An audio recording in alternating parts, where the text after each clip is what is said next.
Welcome, everyone, to Challenger's Effortless Experience Insight Series. I'm your host, Scott Rothman. I'm a market director with the Effortless Experience. Today, I'm excited to be joined by Cheryl Garland, program specialist at Indeed. Cheryl, thanks so much for joining me today. Of course. So happy to be here. Thanks for the invite. Absolutely. Today, Cheryl and I are talking about ensuring the stickiness of Effortless. It's probably the number one question I get from organizations who are thinking about working with us. Scott, love the concept, love the research, love the program, but how do I make sure this doesn't become the flavor of the day? Now, Cheryl, I'm pretty sure everybody is familiar with Indeed, but might not be as familiar with your group, Indeed Hire. We've worked together, meaning Indeed and Challenger and you and me, for a couple of years now to implement the Effortless Experience program. And I think Indeed has got a good handle on what it takes to ensure Effortless becomes part of an organization's DNA. And you specifically are responsible for a lot of that. Would you mind just kicking us off by taking a minute or so to share a bit more about your role and Indeed Hire? Yeah, absolutely. Thank you. So I started as an Indeed Hire Challenger coach, now program specialist, to reflect a little bit more of what I'm doing. This was a unique position because not only was I responsible for the successful implementation of Challenger, but I was also an EECB facilitator. So I was able to be really close to the content, really look at the program holistically. Now, I have a strong CS background, and the Indeed Hire team is a completely different beast.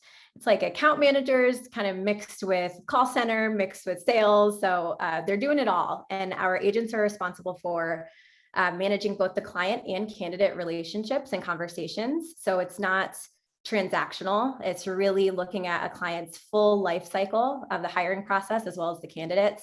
So you really have to think about managing communication and the number of interactions so that it feels like an effortless experience. And that was really important for our business, which is why we decided to invest. And just a couple of call outs. Cher and I use a lot of acronyms. Cher mentioned EECB. For those of you who aren't as familiar, that stands for Effortless Experience Capabilities Builder. That's our program for frontline agents, frontline reps. And then also an important call out, which is Cher's group at Indeed it's a little bit unique. I think that's the word you mentioned anyway, Cher. It is a mix of different roles and whatnot. And you might hear us use the term reps, but also hiring specialists, because that's the terminology you all use at Indeed. And then whereas I'm used to using the term soups or something like that, you all use the terminology team lead. So something we'll get out of the way initially, because I know that you and I will probably fall into acronyms and words that some people might not be as familiar with. Great expectation setting. I'm trying. So we think about this idea of getting Effortless to stick. You may recall that when we started our engagement together, we had about a 2-month planning period. And, upfront, before we saw anybody really and truly in the classroom and started the training. And part of that is helping kind of spread the word or spread the gospel of Effortless. Can you talk a little bit more about how Indeed sort of spread the word before, during, and after the engagement? Yeah, absolutely. So before, I think I was getting my sea legs under me. So I really followed Challenger strategy. They provided me with a great communication plan to really get everyone excited, to give them enough context on why we're doing this, the research that has been done. So that was really nice leading up. And then during, that kind of paved the way for what was going to happen during. The communication at my level started immediately. I think I sent my first weekly email the week of our workshop. We called that Power Week. So as soon as our team leads graduated from CCB that week, I sent a recap email to let them know, here's what we covered. Here's the mission statement we created together. Here are some video snippets that you can look at just to really remember that time and reflect on that time. And at the same time, I was communicating to the rest of our production team what the team leads had just experienced so that they were ready. They knew that coaching was on the way, and it wasn't this weird transition where one day your team lead didn't coach you at all, and the next day they're asking a lot of powerful questions. So I think really it started really early on during and lived throughout. So I sent a weekly digest, and it ended up being broken into 3 levels. So I would send senior leadership updates on what's going on, any themes that I'm seeing, what people are saying. Then I would send production testimonials and let them know what their team leads were focused on that week. And then of course the team leads knew what their weekly focus was and why it was important and tied back to the bottom line. So that was really instrumental in helping people understand where we are in the program, why it's important. They felt in the loop. So that was really important. And I think that paved the way for us to really start this whole buy-in culture. So yeah, I would say during is the most important because I don't really see an after. We're still in the process. We're going to have this program running hopefully for the rest of time. But if we want to talk specifically about after the certification happens, really what I've done to make sure that everyone still stays bought in and that I communicate regularly is having reinforcement sessions. And I know Challenger does a really good job of providing reinforcement activities. They personally didn't work for our business at the stage we were in. We learned that we still had some content that we needed to cover. We needed to recap some things and really grasp these skills before taking a next step and playing games. So I got really creative with these reinforcement sessions, appealing to all learning styles, tying in some new information so people could have these aha moments. An example of that, I just recently taught using positive language reinforcement session. I think it was last week or the week before. And I started to do my own research about positive language. Why is this important? So I learned about the fear center of our brain and how negative words can trigger that fear center, that amygdala. And I brought that into the session. And the analytics, of course, obsessed with that. But now you hear people saying, the amygdala, remember the amygdala, and that's tying it back to using positive language. So I think it's just really important to over communicate sometimes, bring in some new nuggets to allow people to learn and kind of see themselves outside of just their position. I'm sorry, go ahead. I was going to say just another important thing that kind of helps me develop those sessions is just continuous learning. I never stop learning about Challenger skills. To be honest, I recreate my script or my content before every session, even if I'm teaching the same session I did last month.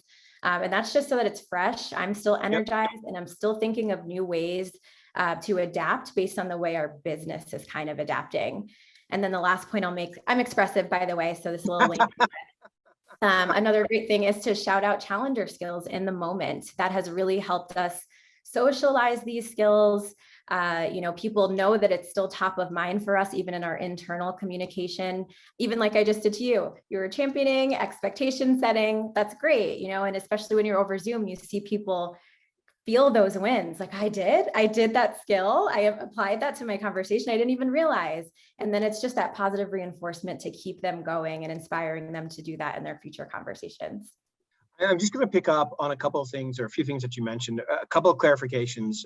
We referenced CCB, which stands for Coaching Capabilities Builder. That's our program for the supervisors or team leads in your case. So it's a separate program from what we do with frontline reps and hiring specialists. And then also just for folks listening, Cheryl is also a certified trainer in the program. So she's responsible for actually training staff at Indeed Hire in Effortless. So again, she brings a bit of a unique perspective here and certainly always appreciate the plug. So thank you for that to share. But I think the things that are sticking out to me is there is, I don't know if I want to say formality, but there's thought, there's formality, there's sort of a wrapper around what you are doing. It's not necessarily done in an ad hoc manner. You mentioned Power Week, you mentioned the kind of weekly communication at different levels. You and I, have talked about the reinforcement piece. I mean, to your point, you've made videos, you sent around Schitt's Creek memes and stuff. You've really kind of made it very kind of indeed culturally specific in a way is what it sounds like to me. And that's part of what gets it to stick. 100%. And being in this seat as a facilitator, I can't tell you, I'm held so accountable. The entire org is looking at me to use these skills too. So I really have to live up to that. So every day I'm constantly thinking about call management as it relates to meeting management, which causes me to be very well prepared for all of my sessions. I think about them and plan them way ahead of time because I'm coaching to that. I'm coaching to that call management. So yeah, that's what's made me pretty successful. And I think one other insight that you shared, which we often don't get into, but you've picked up on, is I guess the psychology aspect of Effortless. A lot of people don't realize that there's some psychology behind these skills and why they work. And so I love that you went down that path, and now people are completely attaching to it. I think the other thing that is really interesting is I think when you were talking about the production testimonials, you were talking about the sort of like sourcing what's been going on, but then trying to tie that back to something you all are doing. And I think that's incredibly important with anything that you're really going to do, but especially important when you're talking about the effortless engagement. That's for sure. Absolutely. Um, One of the other things that I think has gone really well at Indeed is leadership involvement. And you and I have talked a decent amount about this. We talk to people about this all the time, which is oftentimes the success of Effortless rests on a number of things, including having leaders involved from all levels at various times. The more involved they are, the more excited we get. And frankly, the more excited the organizations we work with get, and especially the frontline staff and so on. Can you share a little bit more about the leadership involvement at Indeed, right? Kind of how, were they excited? How they get excited? What have they done? How we kind of loop them in, if you will. I would just love to hear your perspective on that. Yeah, absolutely. I have to set a disclaimer. This is still something we're working through. We're not Yeah. perfect with the leadership involvement, but it did help us significantly knowing that leadership was super bought into Challenger. So when I was hired, they had already made the decision that we were making this investment because it was best for what our business needed at the time, and it still is. So to come in and see the level of excitement, I think one of the first all hands that I attended on this in this new role, they were talking all about Effortless. The book was brought up. Everyone in the organization was buying the book. We were all reading it together, sharing our nuggets, and it was making everyone question, what am I doing in my CS role right now? Why am I trying to go above and beyond all the time? So that really trickled down. And I think that that new approach to helping clients really sparked this excitement within the organization. We're going to do something different. We're going to disrupt the environment, which is something Indeed loves to do. So that was great to have that leadership buy-in, and that really trickled down, especially after the workshop. Everyone left so inspired, so excited. And that paired with all the comms, keeping everyone in the loop at all times, making sure it's spoken about in meetings, meeting after meeting, as not a separate part of our organization, but Challenger should be a part of every conversation we have. So all hands, team lead meetings, stand-ups, everyone just kept hearing about it. And I think right now, what I'm learning, you start at the top. Leadership makes the investment, so they're excited about it. Those who report to the senior leaders are also excited about it because they understand how it ties back to the bottom line. Where you get to like the team lead level is really where you have to like sell the buy-in and make sure that you're holding people accountable, because you're kind of telling this team lead, which is in most scenarios a manager in other industries, you're telling them to change their way of managing, which is, that's hard. A lot of people aren't self-aware and realize that there are gaps. So once you get their investment, they preach to their teams, and their teams are usually pretty excited. Where I think a lot of businesses and even us kind of miss the mark is circling back. I see buy-in as like a revolving door. So it's not enough for leadership to have been invested a year ago. They still need to be invested now. So giving those check-ins and understanding, is our business still moving in the same direction? What changes are we making that could affect this program? What barriers are in the way right now? Going back to the top and making sure we can have those tough conversations sometimes, get their buy-in again and go back down. I think that's what can make you really successful. And it's a lot of times what we miss out on. We just think once everyone's in, it's in, but the work is not done. Yeah, it's interesting that the check-ins, it kind of makes me think about, your point about circling back and the check-ins. If we're talking about making this thing stick, and you referenced a little bit ago the idea of keeping it fresh, or kind of on that path of continuous improvement to keep it interesting, keep it fresh. I think to me that kind of ties together when you get everyone to kind of circle back and using the language, it just slowly but surely becomes part of the mindset. It just happens to be what we do, and people start to recognize and understand terms like experience engineering or, flexing communication styles or things along those lines. You talked a little bit about the cell being at the team lead level. A lot of times when there is a change like Effortless being brought on board, absolutely, we need that excitement buy-in at the senior levels, because to your point, we see the excitement kind of cascade down. But we talk a lot about the excitement sort of groundswell, right, from the ground up as well. Tell me a little bit more about that sort of buy-in at the team lead level and that hiring specialist level as well. So again, for those of you out there, when we talk hiring specialist, this is Cher's frontline staff, the people who are on the phones and whatnot, and then the team leads are the folks who are managing those individuals. So Cher, I would love to just hear a little bit more about the buy-in at that level. Yeah, so just to touch briefly on the team lead level, I think, again, we kind of touched on why it's difficult to get that level of buy-in, but one thing I'm learning is the accountability piece, so people don't fall back into their old ways.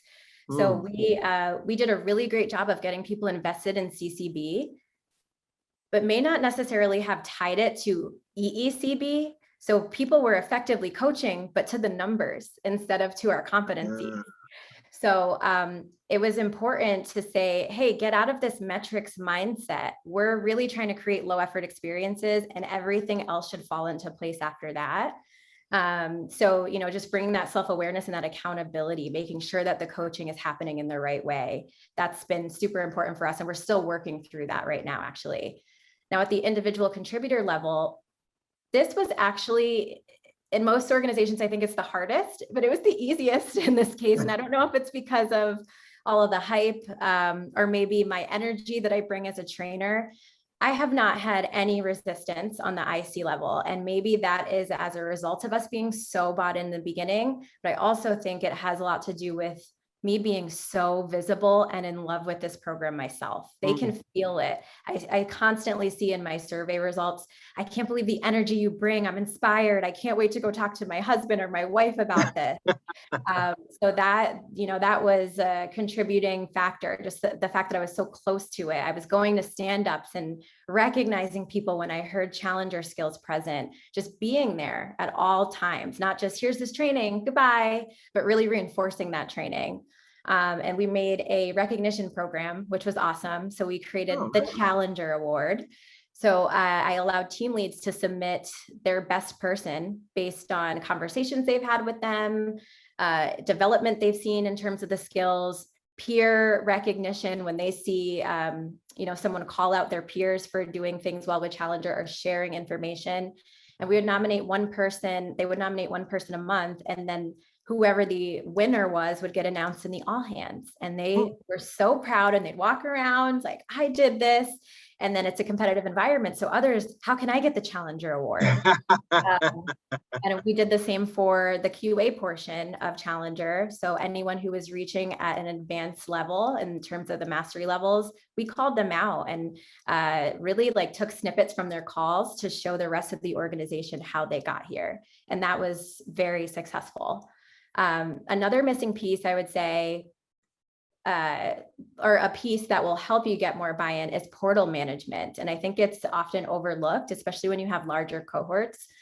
I kept such a close eye on how everyone was scoring, because I think partially I wanted to make sure my training was effective, but I also just wanted to have a pulse on where everyone was at in their journey. You can tell a lot from those stats that we show in the portal. When they last logged in, did they fail a knowledge check, and why? Are we checking in with them to let them know, hey, I see you and I'm also here? And I noticed the people who were unsuccessful with this program were the ones who fell behind in the portal. And it may have been because it was too much to catch up on by the time it was all said and done. So huge recommendation just to make sure that you're looking at that, as well as survey results. Don't take them at face value. Great that I'm a facilitator and I got a 5 out of 5, but why? Can I look at the qualitative feedback? So I would go through every single piece of qualitative feedback and I coded it. I would code them into categories to say, what do I need to bring to this next session to make sure that we score this high again? So those are the things, my expressive. I was gonna say, I think there's a little bit of analytic in there, Cheryl, down really. Uh, Someday. just a quick check for those unfamiliar. Once you go through the program, there's a period of reinforcement. There's a component of e-learning there. And so when Cher's talking about the portal, that's what she's referring to, right? So tracking people's progress. I think the insight that I think you just highlighted, which is, where people are struggling, we could see it in the portal and quickly course correct. And I think that's incredibly important to note. I would also say, I think, again, this is the reason why I wanted to speak with you today, is you have this unique perspective, because not only are you in the classroom teaching Effortless, but you're serving as this champion as well. To your point, you've got this responsibility on your shoulders to continue to spread the word and continue to improve and continue to drive it. I love the idea of what did you call it? The recognition program. One thing I thought was super interesting, if I go back to one of your earlier comments, and I don't know if there's more to share here, and I don't want to belabor the point because you referenced it's still ongoing, but the shift at the team lead level. Hey, here's the coaching, but get out of that mindset of just focusing on the numbers. Let's focus on the behaviors as well. I don't know if there's much more to share there in that instance, but it is a huge issue that a lot of organizations still bump up against, because so many team leads, their mindset is, well, I've got to coach the numbers. I've got to coach the numbers. I look at my dashboard. I've got to coach the numbers. And that's one of the big shifts that we really try to push in the Effortless program is coach the behaviors, develop those behaviors. Again, I the risk of putting you more on the spot there, Cher, is there anything additional there that you can share? You mentioned it's ongoing, but is there anything additional to share about how to start even kind of getting it right? Like, it might not be 100% there, but how do you get it 50% of the way there? Because that's going to be better than most organizations today. Yeah, I think that's a great point. The first step is realizing, again, to a point earlier, Challenger's not separate. If you have a metric to hit and your reps are on the phone, they're communicating with people. All this is effective communication that will make your metrics better. So if you go in with that mindset, instead of let's change everything, you've got this focus and this focus and this focus, and see it as one united front. This is how we're going to hit our metric with Challenger skills. That changes the mindset of the representatives or the team leads. But one thing that I've specifically done to support this initiative is created something called a team lead resource. Okay. So we have like themes of the month. Any month that I do reinforcement, everyone in the org is going through that same skill for reinforcement. So we're all on the same page. So I will create a team lead resource that actually takes verbatims from their hiring specialist calls, ties it to a behavior, and then ties it to a Challenger skill. And I'll provide sample coaching questions, because I think the biggest gap is, well, what do I look at when I'm coaching to call management?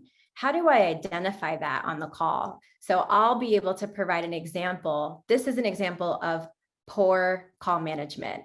Here is the skill it ties back to. And here are some questions that you can ask to start the coaching conversation. And that has been super helpful. I actually had a team lead come to me a couple of months ago before I started this initiative. And she said, I'm so excited to dig into Challenger. I just don't know how to ask questions, how to ask good questions. So she asked me, can you just give me some examples so that I can get started? And that created the beast, where I started providing a lot of sample questions. And now some of them even pull it up as a guide when they're in the moment in that integrated environment. So that is one way that I've been able to impact the team lead level. I love it. I love it. And it's just, again, to your point about being visible, just the fact that clearly you have been visible, people feel comfortable approaching you with questions like that, absolutely goes a long way.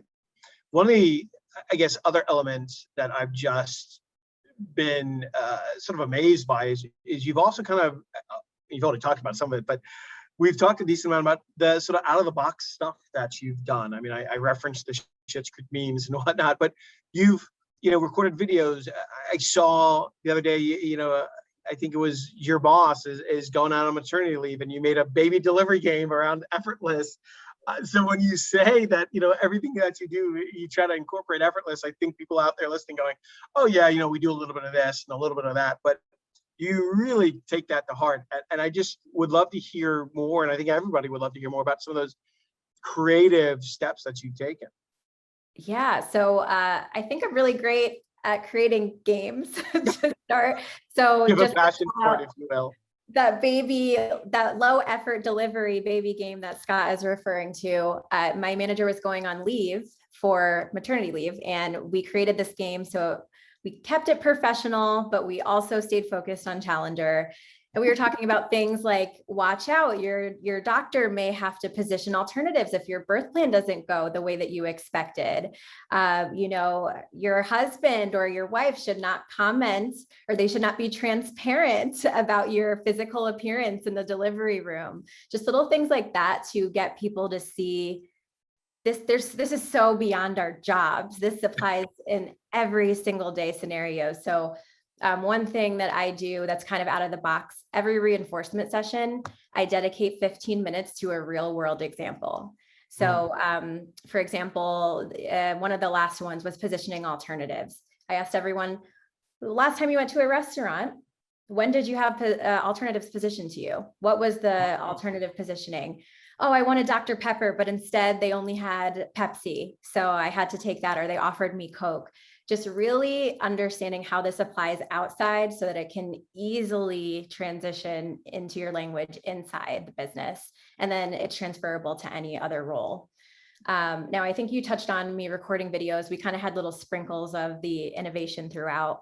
Another thing is a Slack channel. So anytime someone gets certified in low effort, I add them to a Slack channel. It's a VIP Effortless Experience channel where everyone shares their wins.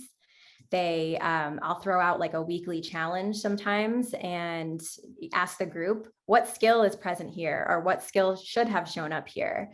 It's just like a really nice collaborative environment for people to feel comfortable sharing their experiences with Effortless and their challenges as well. And that has been, I would say, one of the most successful. People upvote all the time. It's the most popular channel, everyone says. Oh, all right. Gotta love that. Yeah. Quick check, just so everyone knows, when Cher's talking about positioning alternatives and transparency is a key theme of Effortless, and positioning alternatives is one of the key low effort skills for frontline staff. I did want to call out one thing that I think that you mentioned that I think is absolutely worth repeating. You referenced the skills and how you can use them outside of your current job and how they can be potentially applied to the next job. And I think that's incredibly important for a lot of organizations to realize. And I think participants to realize as well that the skills that we teach in the program 100% can help you as an individual, you as an organization in the current role and current environment, but also in your next role as well. And I think, again, that's something that you've taken to heart. Cher, I want to start wrapping up, and I've got one question that I like to ask everybody when I start to wrap these up, and oftentimes it'll lead to two more questions. So I'm going to try really hard not to do this. Okay. But if you could do this all over again, what's something you do different? What's the one thing you do differently? What's the lesson learned from all of this? Recognizing that we're not done yet, but where we are today, what's the lesson learned? Yeah, I think about this question all the time. I think as a project or program manager in any capacity, you want to take that time to reflect on what you could have done better. So I have two, if that's all right. First, I would have made Challenger a metric from the start, because people are excited, but I think what's more exciting, especially in a metrics driven environment, is seeing you develop, and not in terms of a number, but actually saying, wow, I started at the novice level in my active listening, and now I'm advanced. I feel so good about that win, and that's going to help me from here on out in the rest of my life. The second thing I would do is marry CCB and EECB, those two programs we talked about earlier on in our journey. I think when we were trying to get our feet wet and really understand how to implement the program fully, we had a separate CCB facilitator. I was teaching the ICs, and we didn't talk a lot because we had a lot of priorities. So I would say becoming best friends with the CCB facilitator. They should be a part of everything you do. Those should not be treated as separate projects within the Challenger program. Yeah, it's an interesting point. I mean, just I don't know that. Let me be precise in my language. I think you all have leveraged the facilitator roles quite well. and it's been exciting to watch. So I appreciate your perspective, again, from that perspective. Your perspective from that perspective. That's a little redundant, but I'm going to go with it nonetheless. Yeah, what you're saying. Here's the thing, and again, why I asked you to join is that a lot of times service leaders think they can just sort of flip the switch. They think, hey, if we've read the book, which is great, hey, we've read the book, and now we use terms like positioning alternatives, or we use terms like experience engineering. They think that's enough. And one of the reasons why I wanted to share your story is that it's not quite the case. I mean, you've got to really put forth some effort here, and it's absolutely possible to make this a living, breathing thing, an ongoing thing at an organization. And it takes folks like yourself to make sure that that happens. So Cheryl, I want to thank you so much for joining us today. This has been so exciting for me, very informative, hopefully for everyone out there. I did want to thank everyone who's out there listening for joining us. We'll be back next month with another edition of the Effortless Experience Insight series. Till then, thank you again, Cheryl. To everyone out there, take care, and we will see you soon. Thanks, everyone.